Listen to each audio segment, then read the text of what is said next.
लंका दहन।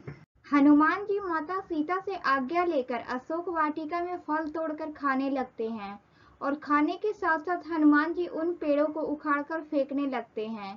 तभी वहां पर रावण के पहरेदार आ जाते हैं और हनुमान जी से युद्ध करने लगते हैं। हनुमान जी अपनी शक्ति द्वारा सबको मार डाले। जब रावण को इस बात का पता चला कि कोई बंदर अशोक वाटिका में उत्पात मचा रहा है, तो रावण ने अपने पुत्र को अशोक वाटिका में भेजा बंदर को वध करने के लिए, पर हनुमान जी ने उसे भी मार डाले। कुछ देर बाद जब रावण को अपने पुत्र की मृत्यु का पता चला, वह बहुत ज्यादा क्रोधित हुआ। उसके बाद रावण ने अपने बड़े पुत्र मेघनाद को भेजा। मेघनाद अशोक वाटिका में आ जाते हैं। उन्हें देखकर हनुमान जी भी सचेत हो जाते हैं। हनुमान जी और रावण के पुत्र मेघनाद में युद्ध शुरू हो जाता है। दोनों के बीच घमासान युद्ध होता है। अंत में मेघनाद ने हनुमान जी का वध करने के लिए ब्रह्मास्त्र का प्रयोग करता है। ब्रह्मास्त्र का सम्मान करते हुए हनुमान जी स्वयं बंधक बन गए। हनुमान जी देखना चाहते थे कि लंका का राजा रावण कौन है जिसने माता सीता का हरण किया है। इसलिए हनुमान जी ने ब्रह्मास्त्र को प्रणाम करके अपनी इच्छा से उसमें बंध जाते हैं। तब हनुमान जी को बांधकर लंकापति रावण के दरबार में लाया जाता है। रावण हनुमान जी को देखकर हंसा और फिर क्रोधित होकर उनसे पूछा कि बानर, तूने किस कारण अशोक वाटिका को तहस नहस कर दिया और मेरे सैनिक और पुत्रों को भी वध कर दिया? क्या तुझे अपने प्राणों का डर नहीं है? तब हनुमान जी ने विद्वान की तरह उत्तर देते हुए रावण से कहा कि महाराज, मैं तो केवल अशोक वाटिका में लगे हुए फलों को देखकर अपनी भूख मिटाने आया था, लेकिन आपके सैनिकों ने मुझ पर हमला किया, इसलिए मैंने उसे मार डाला। जिस सैनिक ने मुझ पर प्रहार नहीं किया, मैंने उसको कुछ भी नहीं किया। रावण कहता है कि बानर, तुम बहुत चतुर हो, तुमने अभी तक अपना परिचय नहीं दिया। हनुमान जी अपना परिचय देते हुए कहते हैं कि मैं वायुपुत्र हनुमान हूँ।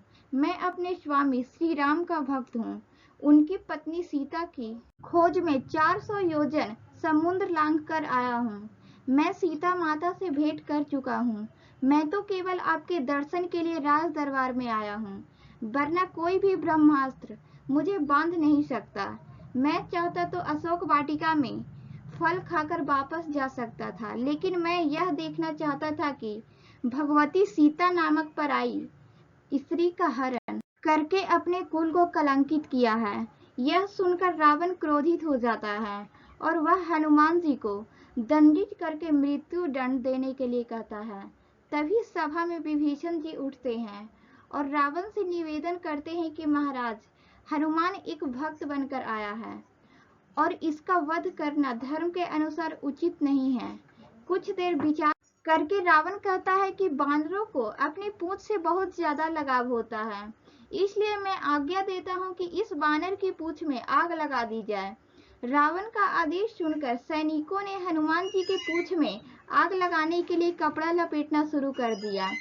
सैनिक कपड़ा लपेट रहे थे, तब हनुमान जी अपनी पूंछ से उनके साथ खेल रहे थे। वह कभी अपनी पूंछ को लंबा करते, कभी छोटा कर लेते, कभी ऊपर करते तो कभी नीचे कर लेते।